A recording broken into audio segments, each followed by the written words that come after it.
آج جو ہمارا بیان کا موضوع ہے کہ رمضان کا استقبال کیسے کیا جائے، رمضان کی پریپریشن کیسے کی۔ دیکھیں، ہمارے گھر پہ جب کوئی مہمان آتا ہے ہم اس کی تیاری کرتے ہیں، اس کے لیے ہم ایک اچھی یوں سمجھیے کہ پریپریشن کرتے ہیں، اور جیسا مہمان ویسی تیاری۔ جس کے لیے دل میں زیادہ محبت ہوتی ہے اس کے لیے ہم زیادہ تیاری کرتے ہیں۔ تو اب ذرا آپ سوچئے کہ ایسا مہمان جو ہماری مغفرت کروانے آ رہا ہے، ایسا مہمان جو ہمیں بخشوانے آ رہا ہے، تو پھر ہمیں اس کے لیے کتنی کوشش کرنی چاہیے۔ تو آج یہاں پر جو ہم حاضر ہوئے ہیں، اللہ کرے کہ ہم رمضان کا صحیح معنوں میں استقبال کرنے میں کامیاب ہو جائیں۔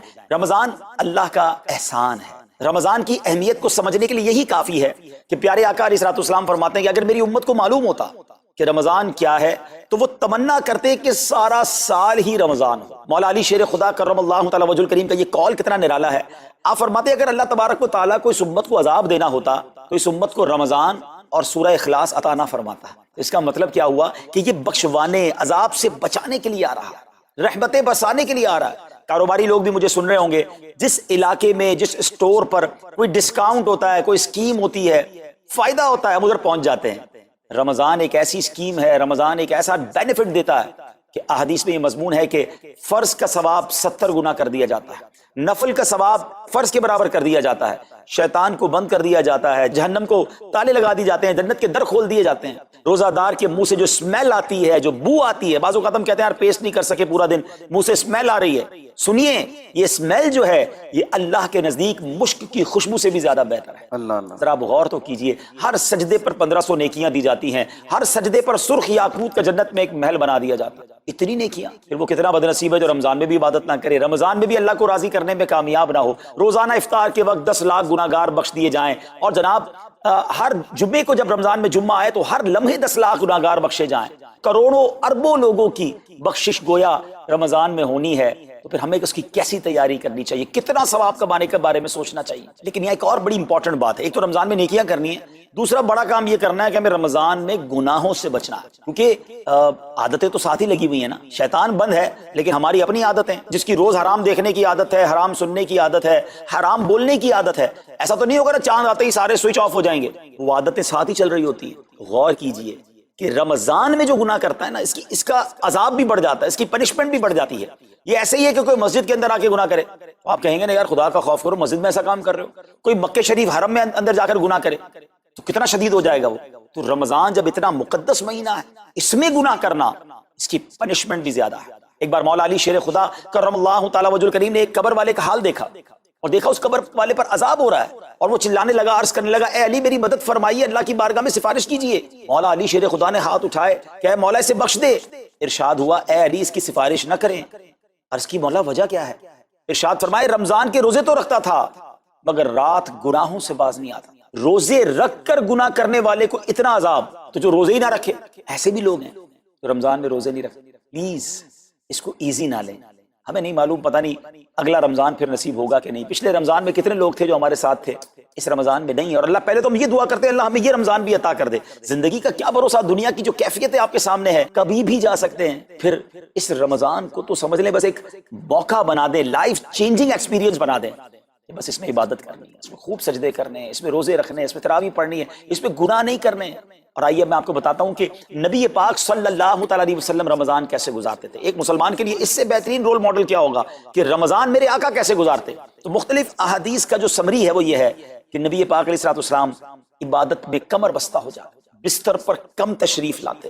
بی عائشہ فرماتی ہیں کہ نبی پاک کے چہرے کا رنگ بدل جاتا تھا، متغیر ہو جاتا، نبی پاک پر خوف خدا طاری ہوتا، آپ گر گڑاتے، آپ رات بھر التجائیں کرتے۔ میرے آقا رو رو کر دعاؤں میں رمضان گزارے، چہرے کا رنگ بدل جائے۔ اور یہاں کچھ لوگ تو وہ ہیں کہ جن کا وزن ہی بڑھ جاتا ہے رمضان میں، اتنا کھانا کھانا ہے، سحری میں زیادہ کھانا ہے کہ سارا دن بھوکا رہنا ہے، افطار میں اس لیے زیادہ کھانا ہے کہ پورا دن بھوکا رہتے، پھر رات کو 2-3 بار مزید کھانا ہے کیونکہ کل روزہ رکھنا ہے۔ رمضان فوڈ فیسٹیول نہیں ہے، رمضان عبادت کے لیے آیا ہے۔ لوگ تیاری کر رہے ہوں گے بھی رمضان کی، وہ کیا کر رہے ہوں گے کہ افطار میں کیا پکانا ہے، سحری میں کیا پکانا ہے، کون سا آئٹم شارٹ ہے۔ یہ جو بھوک کا احساس ہے نا روزے میں، اس کی حکمت علماء نے بیان کی ہے کہ بھوک غربت کا احساس دلاتی ہے، فقیری کا احساس دلاتی ہے، بندے کا غرور تکبر بیٹھ جاتا ہے، کتنے نقاہت میں آ جاتے ہیں ہم، ہمت ہی نہیں ہوتی کوئی کام کرنے کی۔ تو یہ احساس دلاتی ہے کہ تیری اوقات کیا ہے، غریب کیسے زندگی گزارتا ہے، فقیر کیسے زندگی گزارتا ہے۔ کچھ لوگ وہ ہیں جن کو بھوک نہیں لگتی کیونکہ وہ اتنا کھا لیتے ہیں یا پھر سوتے ہی رہتے ہیں۔ روزے کی حکمت یہ نہیں ہے، نبی پاک آنسو بہاتے تھے، آقا کا چہرے کا رنگ بدل جاتا. اور پھر بتایا کہ رمضان میں جب جبریل امین نبی پاک علیہ الصلوۃ والسلام کے پاس آتے تو آقا علیہ الصلوۃ والسلام ان کے ساتھ قرآن پاک کا دور فرماتے.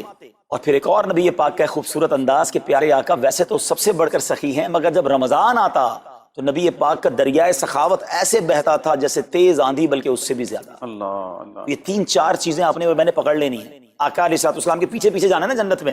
ہم نے بھی یہ کام کرا. یہ راتیں مانگنے کی راتیں، التجا کرنے کی راتیں، سجدے کرنے کی راتیں. ہمیں تہجد بھی پڑھنی ہے، ہمیں انشاءاللہ نوافل بھی پڑھنے ہیں، اور کم از کم قرآن ایک بار تو پورا انڈرسٹینڈ تو کریں نا. تلاوت، ترجمہ، تفسیر کب کریں گے؟ بڑی بڑی ڈگریاں ہیں، بڑے بڑے پاسپورٹ اور جناب بہت سارا سرمایہ ہے، مگر ایک بار بھی قرآن پورا ترجمے اور تفسیر سے نہیں پڑھا ہوگا. بہت سارے لوگ ایسے ہیں. ذرا سوچئے نا. اچھا یہ مہینہ نزول قرآن کا مہینہ ہے. رمضان اور قرآن کو جو خاص نسبت حاصل ہے نا، تو اس مہینے میں قرآن کو پکڑ لیں. ہائے ہائے، اللہ کرے رمضان قرآن کے ساتھ گزرے، ہماری صبح قرآن کے ساتھ ہو، ہماری شام قرآن کے ساتھ، ہم قرآن سمجھنے والے بن جائیں. اچھا میں ایک اور بات بتاؤں، آپ مہینہ کتنا پیارا. صرف اس مہینے میں قرآن نازل نہیں ہوا، باقی بھی جو 3 آسمانی کتابیں ہیں نا، زبور، انجیل، توریت، یہ بھی رمضان میں ہی نازل ہوئی ہیں. اللہ کریم نے ان تمام مبارک کتابوں کو نازل کرنے کے لیے رمضان کا مہینہ منتخب فرمایا. اتنا مبارک مہینہ ہے تو ہمیں خوب اس میں تلاوت قرآن کرنی. اور اب دعوت اسلامی نے کتنا آسان کر دیا، تفسیر قرآن عطا فرما دی صراط الجنان آسان اردو میں، اور پھر جناب اس کو اپلیکیشن پر بھی دے دیا، اس کے PDF بھی جاری کر دیے، ڈاؤن لوڈ کر لیں موبائل میں. اب تو آڈیو تفسیر قرآن بھی آپ کو دے دی. اگر پھر بھی سنیں نہ، پڑھیں نہ، قرآن سے دور رہیں تو یہ ٹھیک نہیں ہے. اس رمضان کو قرآن کے ساتھ، اور پھر جو نبی پاک ہے جو سخاوت والا انداز ہے نا، صدقہ و خیرات کرنا، ہر سائل کو عطا فرماتے، تو یہ بھی ہمارا ایٹیٹیوڈ ہونا چاہیے کہ خوب دل کھول کر خرچ کریں.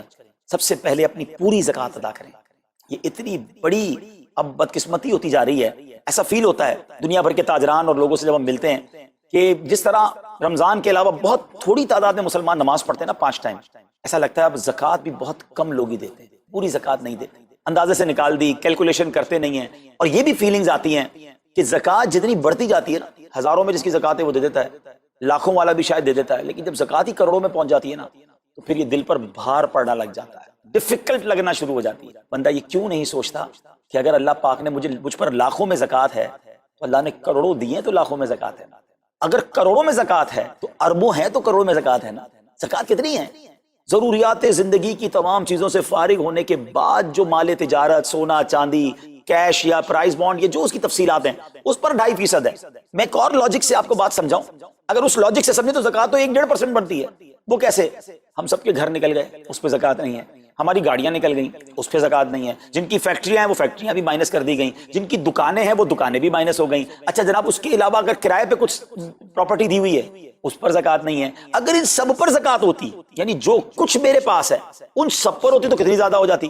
اور اتنی ساری چیزیں نکل گئیں تو پھر تو اگر ٹوٹل پر لگائیں تو 1-1.5% ہی بنتا ہے. اب جب سب کچھ نکالنے کے بعد تھوڑے سے مال پر 2.5% ہے اور بھی سال میں ایک بار ہے، اس کو بھاری نہ سمجھیں. یہ بربادی ہے جو زکوٰۃ نہیں دیتے. یاد رکھیے گا حدیث پاک کا مضمون ہے کہ یہ مال کا میل ہے، جس مال سے مل جائے اس مال کو بھی برباد کر دیتا ہے. بربادیاں آتی ہیں، بے سکونیاں آتی ہیں، بیماریاں آتی ہیں. اور آگے جو دے دیتا ہے سبحان اللہ، اس کے بارے میں حدیث پاک میں آتا ہے کہ اپنی زکوٰۃ دے کر اپنے مالوں کو مضبوط قلعوں میں قید کر لو، اپنے مال کو سیکیور کریں. لوگ کہتے ہیں انشورنس ہونی چاہیے، آگ نہ لگ جائے، چوری نہ ہو جائے، ڈوب نہ جائے. اللہ کے حبیب علیہ الصلوۃ والسلام فرماتے ہیں جس کا مضمون ہے کہ جب بندہ اللہ کی راہ میں خرچ کرتا ہے نا تو وہ صدقہ بندے کے ہاتھ سے نکل کر اللہ کے دستے قدرت میں چلا جاتا ہے. اور اللہ کریم تمہارے صدقوں کو پالتا ہے جس طرح تم اپنے جانور کے بچوں کو پالتے ہو. بچہ ہوتا ہے نا جانور کا، بڑا ہو جاتا ہے. فرمایا بندہ کھجور کا صدقہ دے گا، اللہ پہاڑ جتنا عطا فرمائے، اس دن بھی ملے گا اور ملٹیپلائی ہو کر ملے گا. اچھا جو ادھر خرچ کیا ادھر کیا ملے گا؟ ادھر بھی نبی پاک علیہ الصلوۃ والسلام فرماتے ہیں جس کا مضمون ہے میں قسم کھا کر کہتا ہوں، یعنی نبی پاک تو جو فرمائے حق ہے. اس حدیث میں تو آقا علیہ الصلوۃ والسلام قسم اٹھا رہے ہیں، قسم کھا کر کہتا ہوں اللہ کی راہ میں خرچ کرنے سے مال کم نہیں ہوتا، نہ ادھر کم ہونا ہے اور ادھر بھی ملنا ہے. تو پھر تو سودا اب کتنا نفع والا ہے. اور یہ آپ چیک کر لیں پوری دنیا میں جہاں مجھے سنا جا رہا ہے کہ جو لوگ پوری زکوٰۃ دیتے ہیں نا ان کا مال ملٹیپلائی ہوتا ہے، اگلے سال زیادہ زکوٰۃ دے رہے ہوتے ہیں. زیادہ زکوٰۃ کیسے ہو گئی؟ کیونکہ مال بھی بڑھ گیا. تو ادھر بھی بینیفٹ ہے ادھر بھی بینیفٹ ہے، نقصان کا سودا ہی نہیں ہے. پھر چاہتے ہو بلاؤں سے بچ جائیں تو روایتوں کا مضمون ہے کہ صدقہ بلا اور بندے کے بیچ میں آ جاتا ہے. بلا اترتی ہے، صدقہ روک لیتا ہے، لڑائی کرتا ہے اس سے، اور بندے پر بلائیں اور پرابلمز اور ڈیفیکلٹیز آنے سے اسے روک. اگر چاہتے ہیں کہ برائیوں کے دروازے بند رہیں، چاہتے ہیں کہ بری موت سے بچیں، چاہتے ہیں کہ رزق میں اضافہ ہو، چاہتے ہیں کہ بلاؤں سے بچیں، ادھر بھی مال میں اضافہ ہو ادھر بھی خزانے ملیں، تو اللہ کی راہ میں دل کھول کر خرچ کریں. اور یہ مہینہ it's the right month for generosity, یہ بہترین مہینہ ہے سخاوت کرنے کا، کیونکہ نبی پاک کا یہ انداز تھا کہ رمضان میں خوب سخاوت فرماتے. تو غریبوں کی مدد کریں، ایسی مدد کریں کہ چہروں پہ مسکراہٹیں آ جائیں، لوگوں کے دسترخوان اچھے ہو جائیں، ان کے گھروں میں بھی کچھ اچھے کھانے پہنچ جائیں. اور اس میں سب سے بہترین طریقہ یہ ہے کہ اپنے غریب رشتہ داروں کو آپ مدد کریں. اگر وہ مستحق ہے نا زکوٰۃ کے، تو حق ہے کہ سب سے پہلے اپنے غریب رشتہ داروں کو، پھر زکوٰۃ بچ جائے. تو عاشقان رسول کی عظیم الشان بڑی تحریک دعوت اسلامی آپ کے سامنے ہے، جو دین متین کی خدمت کر رہی ہے. جامعۃ المدینہ ہیں، مدرسے ہیں، بچے اور بچیاں عالم بن رہے ہیں، عالمہ بن رہے ہیں، حافظ بن رہے ہیں، ناظرہ قرآن، اور ان سے کوئی فیس بھی نہیں لی جا رہی. ہزاروں بچے فری آف کاسٹ ہمارے پاس ایکوموڈیشن رکھے ہوئے ہیں، جن کو کھانا پینا رہنا دعوت اسلامی نے دینا ہے. آپ ذرا سوچئے یہ امت کی کتنی بڑی خدمت ہے کہ علماء دینا، حافظ قرآن، مسجدوں کے امام یہاں سے پروڈیوس ہوتے ہیں. اور پھر آگے چلیں تو دعوت اسلامی نے اسلامک میڈیم اسکول بنائے دارالمدینہ، پھر سال کی 600 کے قریب مسجد دعوت اسلامی بناتی ہے. میڈیا کے ذریعے جو بے حیائی پھیلائی جا رہی تھی، تو مدنی چینل اردو، پھر مدنی چینل انگلش، پھر مدنی چینل بنگلہ. اب بچے مذہبی پروگرام اتنا غور سے نہیں دیکھتے تھے، وہ اپنے بچوں کے آئٹمز دیکھنا چاہتے تھے، تو گناہوں بھرے کارٹونز اور پروگرام سے اور پوئمز سے چھڑانے کے لیے Islamic poems, Islamic cartoons, Islamic بچوں کے پروگرام، تاکہ بچے بھی جو ہے وہ الحمدللہ بچے رہیں. اور اب اس کی کیا زبردست پاپولیرٹی ہے کہ آپ کڈز مدنی چینل کے یوٹیوب چینل پہ جائیں، ہمارا ایک ایک کلپ 10 ملین 12 ملینز میں دیکھا جا رہا ہے. تو کون دیکھ رہا ہے؟ وہ بچے جو گناہوں بھرے کارٹونز دیکھتے تھے، اب الحمدللہ اللہ رسول کی باتیں وہاں سن رہے ہیں. پھر آگے چلیں تو دعوت اسلامی جناب یہ دینی کاموں کے ساتھ ساتھ جو ویلفیئر کے کام کر رہی ہے، غریب مسلمانوں کی امداد کا کام، زلزلے اور سیلاب زدگان کی ریسکیو کرنے کا کام، گونگے بہرے نابینا اور معذور افراد کی ریہیبلیٹیشن کا کام، تھیلیسیمیا کے مریضوں کو خون دینے کا کام، 26 لاکھ مسلمانوں کو دنیا بھر میں راشن، کھانا پانی صرف اس ایک سال میں دعوت اسلامی نے پہنچایا. تو یہ کمال کی آرگنائزیشن ہے. دیکھیں آپ دنیا کی بہت ساری NGOs کو جانتے ہوں گے، کوئی مدرسے چلاتا ہے تو مدرسے ہی چلاتا ہے، کوئی مسجد بناتا ہے تو مسجد ہی بناتا ہے، کوئی کھانا کھلاتا ہے تو کھانا ہی کھلاتا ہے، کوئی جناب غریبوں کی مدد تو وہی کام، کوئی ہاسپٹل تو ہاسپٹل.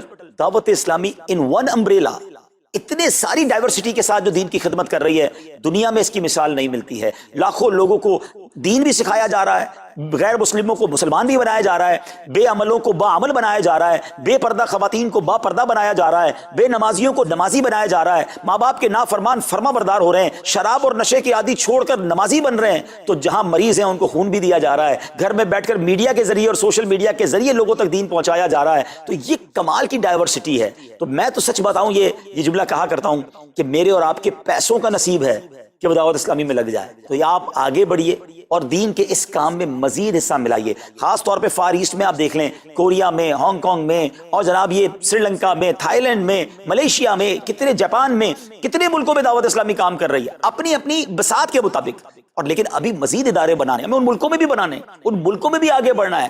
تو اگر آپ بھی چاہتے ہیں کہ میرے آقا کے عشق کا پیغام، سنت رسول کا پیغام، مسلک اعلیٰ حضرت کا پیغام، نبی پاک کے دین کا پیغام پوری دنیا میں پھیلے، تو وی ہیو ٹو سپورٹ دعوت اسلام. نہ صرف فائنینشلی، پریکٹیکلی بھی ہمیں آپ بھی چاہیے. خود حصہ ملائیں نا. سیدنا عثمان غنی رضی اللہ تعالیٰ عنہ نے صرف مال نہیں دیا تھا، آپ پریکٹیکلی بھی نبی پاک کے ساتھ شریک ہوتے تھے نا. تو آپ اپنے عطیات بھی دیں، اور دنیا کے جن ملکوں میں آپ مجھے سن رہے ہیں وہ دعوت اسلامی والوں کے دستوں بازو بنے. کمزوری کہاں نہیں ہوتی، ہاں ہمارے گھر میں کمزوری ہوتی ہے، ہم سب مل کر کام کریں گے تو کمزوریاں بھی دور ہوں گی اور ترقی آ جائے گی اور ہمیں اس کا ثواب بھی ملے گا. تو آج میں دنیا بھر میں جہاں مجھے دیکھ رہے ہیں، پلیز اچھی نیتیں کریں. اچھا ایک بات اور سن لیں، ہم بعض اوقات کیا سوچتے ہیں کہ ہمارے ملک کا خرچہ مثال کے طور پہ $20,000 وہ ہم لوگوں نے کر لیا، اب اور چندے کی کیا ضرورت ہے. دعوت اسلامی کسی ایک ملک کی نہیں ہے، انٹرنیشنل دعوت اسلامی کے لیے سوچیں. دنیا میں جہاں بھی دین کا کام ہو رہا ہے وہ میرا ہے. یہ میں اپنے ملک اور اپنی سٹی کے بارے میں سوچوں گا تو شاید میں بڑا کام نہ کر سکوں. آپ کو تو موقع مل رہا ہے انٹرنیشنلی مدنی کاموں میں اپنا حصہ ملائیں. دعوت اسلامی کو دل کھول کر سپورٹ کریں. ہم انشاءاللہ جتنے احتیاط بڑھیں گے انشاءاللہ مزید مدنی کام بڑھانے کا ارادہ رکھتے ہیں. اللہ کریم اپنی بارگاہ میں ہم سب کا جمع ہونا قبول فرمائے اور دل کھول کر خرچ کرنا نصیب فرمائے، اور اس رمضان کو ہماری مغفرت کا ذریعہ بنا دے. اس رمضان کو نبی پاک علیہ الصلوۃ والسلام کے نقش قدم کے مطابق چل کر گزارنے کی توفیق عطا فرمائے. الحمدللہ رب العالمین والصلاة والسلام علی سید المرسلین، اما بعد فاعوذ باللہ من الشیطان الرجیم، بسم اللہ الرحمن الرحیم. پڑھیے الصلاۃ والسلام علیک یا رسول اللہ وعلی آلک واصحابک یا حبیب اللہ. الصلاۃ والسلام علیک یا نبی اللہ وعلی آلک واصحابک یا نور اللہ. حکایت الصالحین نامی کتاب ہے. اور اس میں ایک بڑا ہی ایمان افروز واقعہ موجود ہے جو آج میرے بیان کا موضوع بھی ہے. ذرا توجہ سے آپ سب نے بیان کو سننا ہے. حضرت ذوالنون مصری رحمۃ اللہ تعالی علیہ ایک روز نیل کے ساحل کی طرف تشریف لے گئے. اس وقت آپ بڑی گہری سوچ میں مگن تھے. اچانک آپ نے ایک بہت بڑے بچھو کو دیکھا کہ تیزی سے وہ ساحل کی طرف جا رہا ہے. آپ اس کی طرف متوجہ ہوئے کہ اتنا بڑا بچھو اور یہ پانی کی طرف کیوں جا رہا ہے. آپ بھی پیچھے پیچھے گئے تو آپ نے دیکھا کہ دریا میں سے ایک مینڈک نکلا اور وہ بچھو اس مینڈک پہ سوار ہو گیا اور مینڈک تیرنے لگ گیا. آپ حیران ہو گئے کہ یہ تو کوئی راز کی بات لگتی ہے. بچھو اور مینڈک کی دوستی تو نہیں ہوتی.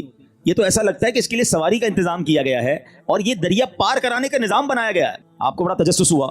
آپ بھی دریا پار کر کے دوسری طرف پہنچ گئے. مینڈک نے کیا کیا, اس بچھو کو اگلے کنارے پر اتار دیا.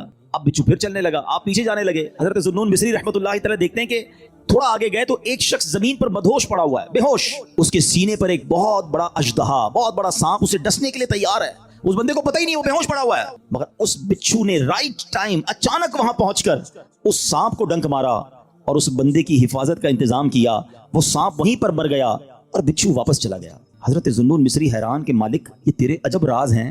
اس بے ہوش بندے کو تو پتہ ہی نہیں ہے کہ اس کی حفاظت کے لیے تو نے انتظام کیا کیا ہے. لیکن حضرت ذوالنون مصری رحمۃ اللہ تعالی علیہ سب کہتے ہیں کہ میں سمجھ گیا کہ یہ بندہ ہے بہت بڑی چیز, اللہ کا بڑا نیک بندہ ہے کہ اس کی حفاظت کے لیے رب نے دوسرے علاقے سے بچھو بھیجا جس نے سانپ کو ڈسنے سے روک لیا, حالانکہ بندہ بے ہوش پڑا تھا.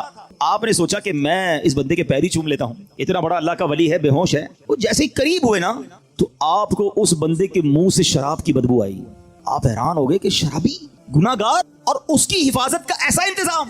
اللہ اکبر. ابھی آپ پریشان ہی تھے کہ آپ کو غیب سے آواز آئی, اے ذوالنون حیران کیوں ہوتا ہے, یہ بھی ہمارا ہی بندہ ہے. اگر اللہ صرف نیکوں کی حفاظت فرمائے گا, اگر نیکو کاروں کی ہی رب حفاظت فرمائے گا, تو اے ذوالنون گناہگاروں کی حفاظت کون کرے گا. ہائے ہائے. حضرت ذوالنون نے جب یہ سنا تو آپ وجد میں آ گئے, آپ کی کیفیت ہی بدل گئی. اللہ اکبر. جب سورج غروب ہونے لگا, ساحل پر ٹھنڈی ٹھنڈی ہوا چلنے لگی, تو اب اس نوجوان کے جسم میں کچھ حرکت پیدا ہوئی. تھوڑی دیر بعد وہ ہوش میں آیا. حضرت ذوالنون اس کے قریب ہی بیٹھے تھے. آپ کو دیکھ کر شرمندہ ہوا, شرمندگی سے کہتا حضور آپ ادھر کیسے, آپ اللہ کے ولی تھے, بڑے مشہور شخصیت تھے. وہ بندہ آپ کو پہچان گیا.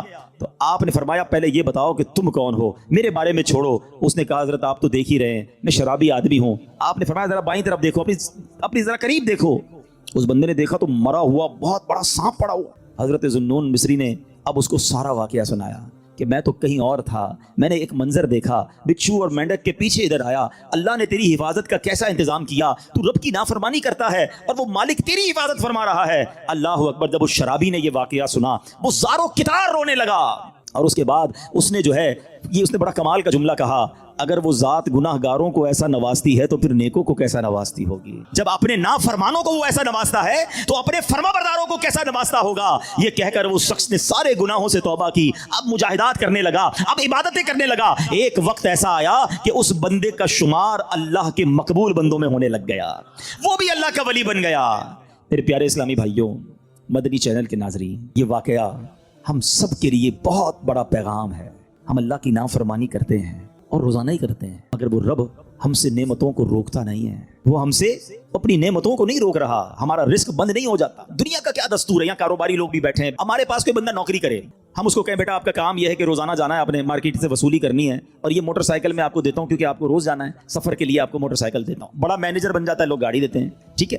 اچھا, اب وہ سیٹ جو ہے وہ دیکھے کہ یہ جاتے کہیں نہیں ہے, سارا دن ادھر ہی بیٹھا رہتا ہے, 1 دن 2 دن 15 دن 1 مہینہ, پھر وہ کیا کہے گا, بھائی یا تو وصولی کرنے جاؤ یا ورنہ میری موٹر سائیکل واپس کرو. فائدہ کیا تمہیں موٹر سائیکل دینے کا؟ جو فیسلٹی دیتا ہے کوئی ہمیں کسی کام کے لیے دیتا ہے نا, اگر وہ کام نہ کریں تو وہ فیسلٹی واپس لے لی جاتی ہے. سچ بتاؤ میرے رب نے مجھے اور آپ کو آنکھیں کیوں دی ہیں؟ کیا حرام دیکھنے کے لیے دی ہیں؟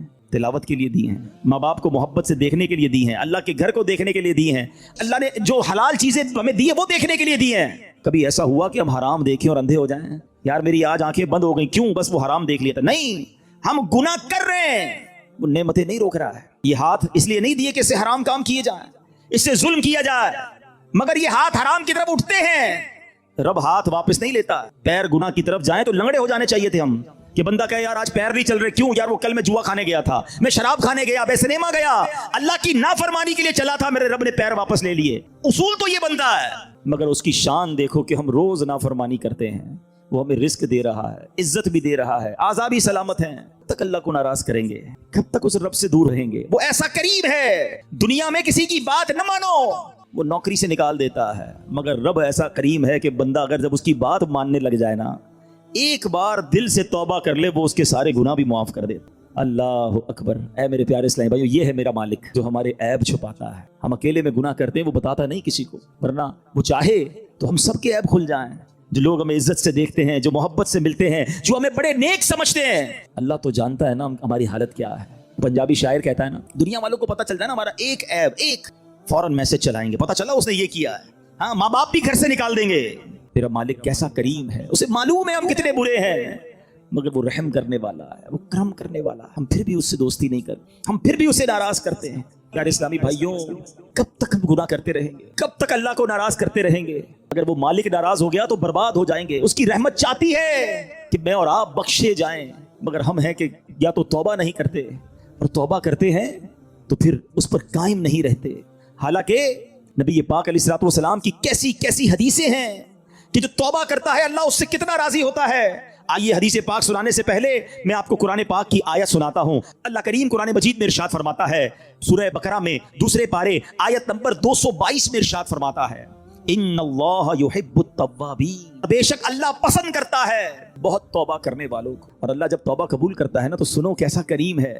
دنیا میں اگر ہمارا کوئی جرم ہو جائے نا، کوئی خطا ہو جائے، مثال کے طور پہ کسی کی پولیس میں کوئی رپورٹ درج کر دی جائے، تو جب بھی آپ کسی کا ریکارڈ نکالتے ہیں نا، بے شک وہ مقدمہ ختم بھی ہو گیا ہو، یا سزا ہو گئی ہو، یا سلو ہو گئی ہو، لیکن جب آپ بندے کا کریکٹر سرٹیفکیٹ نکالتے ہیں تو اس کا وہ جرم آ جاتا ہے کہ اس نے 10 سال پہلے یہ غلطی کی تھی، 15 سال پہلے اس پر یہ مقدمہ ہوا تھا۔ نہ لوگ بھولتے ہیں، نہ دنیا بھولتی ہے، مگر دیکھو میرے رب کی شان کیسی ہے کہ اللہ ایسا کریم ہے، قرآن میں فرماتا ہے کہ جب اللہ توبہ قبول کرتا ہے تو صرف گناہ معاف نہیں فرماتا، گناہوں کو نیکیوں سے بدل دیتا ہے۔ ہاں، جتنے گناہ ہیں نا وہ سارے نیکیوں میں بدل دیے جاتے ہیں۔ اللہ کریم قرآن مجید میں ارشاد فرماتا ہے، مگر جو توبہ کرے اور ایمان لائے اور اچھا کام کرے تو ایسوں کی برائیوں کو اللہ بھلائیوں سے بدل دے گا، اور اللہ بخشنے والا مہربان ہے۔ ارے میرے رب کی رحمت تو دیکھو کہ جب بندہ سچے دل سے توبہ کرتا ہے اس کی عطائیں کیسی ہیں، سبحان اللہ سبحان اللہ۔ اللہ کے حبیب صلی اللہ تعالی علیہ وسلم کی میں آپ کو حدیث سناتا ہوں کہ رب کریم